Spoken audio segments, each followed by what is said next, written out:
Upon waking each morning, I would tell myself, tonight I will not party with the guests, but I'll go to bed early. This good intention was out the window as soon as supper was over. There was too much fun going on. One night I remember most vividly when none of us got to bed at all. At least none of the guests, that is. A French ski instructor had come over from Aspen. After a day of skiing, we were all gathered at the long dining room table finishing our dessert when he asked if any of us had ever played the Cardinal Bluff game. "We'll have a Cardinal Bluff cheese fondue party and rectify your ignorance," he decided. Off to Dillon I drove to get the necessary ingredients: lots of cheese, French bread, vodka, and bottles of white wine. Often one or two miners from Montezuma would stop by and entertain the guests with talk of mining in the high country. This evening was no exception. Of the two men who walked in the door, I knew only one. The other man I'd never seen before. The miner said, "This fellow's from Hollywood, and I thought you folks might like to meet him. He's Lou Ayres, and he's interested in some mines around here." I was thrilled. A real movie star. I had seen him in All Quiet on the Western Front. Before I could tell everyone about the movie star, one of the guests came up to him, a vivacious and stunning blonde skier. "Are you a skier, Mr. Ayres?" she asked. When he shook his head negatively, she whirled around, losing all interest. I invited them to stay and join in whatever was cooking. The French chef slash ski instructor had set everything up on the table in the dining room. To play Cardinal Bluff, spear a piece of bread, dunk it in the cheese, and pop it in your mouth, and then you pick up your glass of vodka. Thank God the glasses are small, I thought. And then put your finger to the side of your nose and bounce on the opposite side of your hip on the bench. Of course, as soon as we did it wrong, we had to start all over again. I felt I'd better escape into the living room, or I wouldn't be able to cook breakfast in the morning, let alone be on the mountain to teach all day.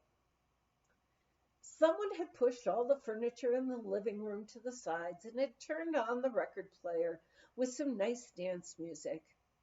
Wandering between the two rooms, I asked myself, aren't they ever going to bed? 3 o'clock came. The moon was bright and full. "It's such a brilliant, beautiful night," someone exclaimed. "Let's all go skiing on the Little Professor." It being late spring, the Little Professor, across from Arapahoe Basin, had been skied quite a bit. Even though it was an avalanche slope, in the early morning after the cold night freeze had settled it, it was considered quite safe. Everyone, or so I thought, took off to drive up Loveland Pass to ski.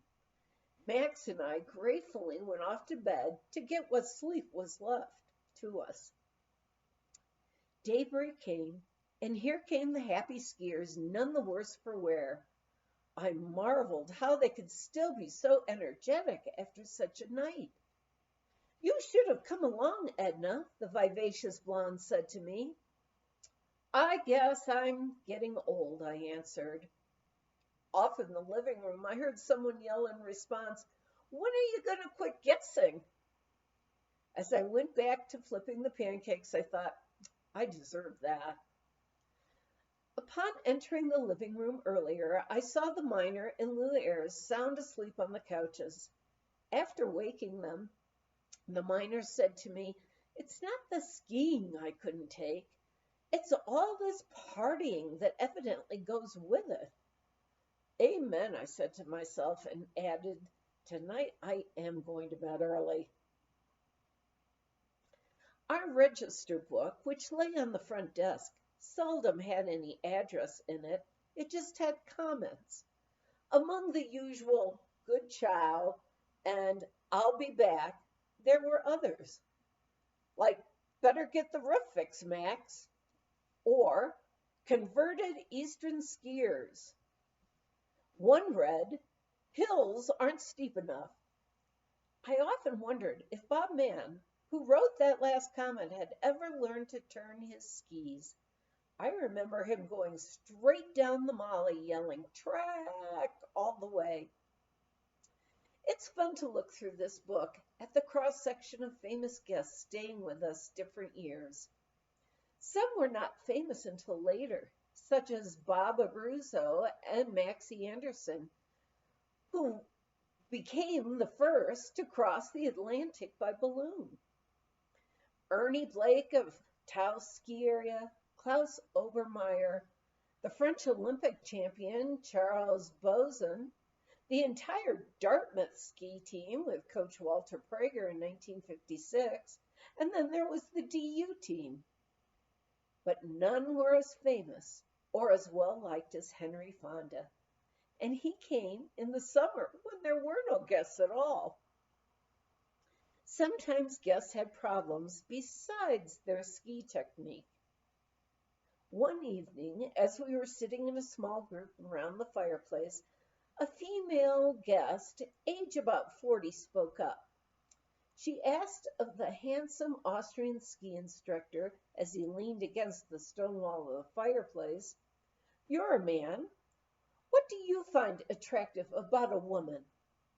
In other words, what advice would you give me to attract a gentleman of, say, 40 or 45?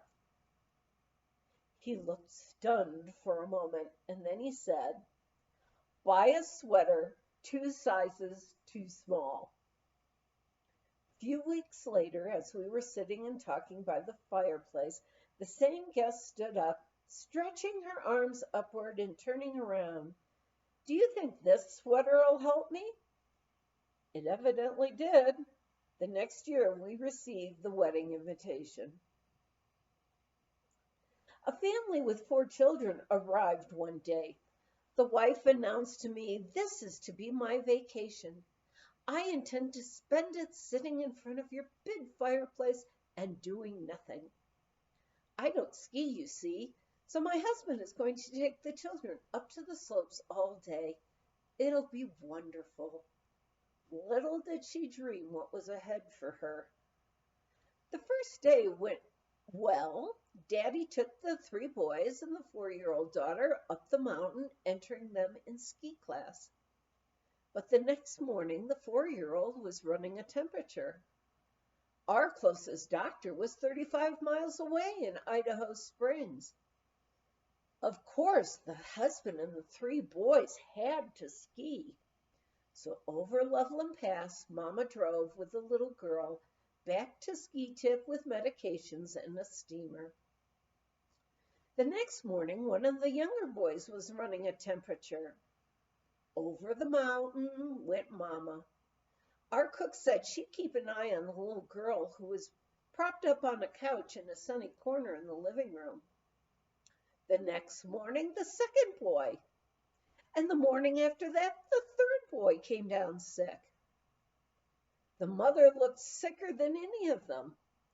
Finally, the vacation came to an end, with Mama dragging herself out to the car while Daddy was saying, "Boy, this was a great vacation. I never had a better time." By the fall of 1963, we had a bar in the Rathskeller that Max had built. My handsome nephew Peter agreed to be bartender for a season. He had come out as a 15-year-old to work on a local ranch 20 years earlier, and still felt that he was a true Westerner. When lonely females would climb up on a bar stool to ask Pete if he were married, he would answer, "Nope, I'm a maverick running through the prickly cactus." A natural storyteller, he always had a good audience around the bar, and business flourished. Showing Peter a letter from Texas one day, I was surprised at how excited he became. A whole group? That's great. I'll have to stock up on lots of Jack Daniels. Texans really go for bourbon. I'll be ready for them. Why, that large group will fill up the whole lodge almost. Boy, the bar business will be really great. So down to Denver went Peter, stocking up on cases of bourbon. The next day, the day of the Texans' arrival finally came. Coming home from skiing, I found Peter had opened the bar early. He had his cowboy hat, jeans, and boots on. I'm ready for him, he grinned. An entire busload arrived. As they congregated in the living room in Rathskeller, where Peter had herded most of them, he greeted them with, "Howdy, folks." Then I heard a woman say, "Right friendly they are." "Step right up, folks," Peter encouraged them. "I know you all must be thirsty after that long drive. Just step right up here to the bar." "Thanks," said one of them, who was the spokesman for the group. "Thanks, but we all's dry." "I know," said Pete. "That's why I opened the bar early." "But we all's really dry," the man answered. "We all's don't drink." "You're putting me on," Pete was dumbfounded. "What do you mean you don't drink?" Right you are. We all's from the Church of Christ. We all's don't drink." I could see Peter sinking slowly behind the bar. After showing them to their rooms, they came back to the skis to sit around the fireplace, singing hymns.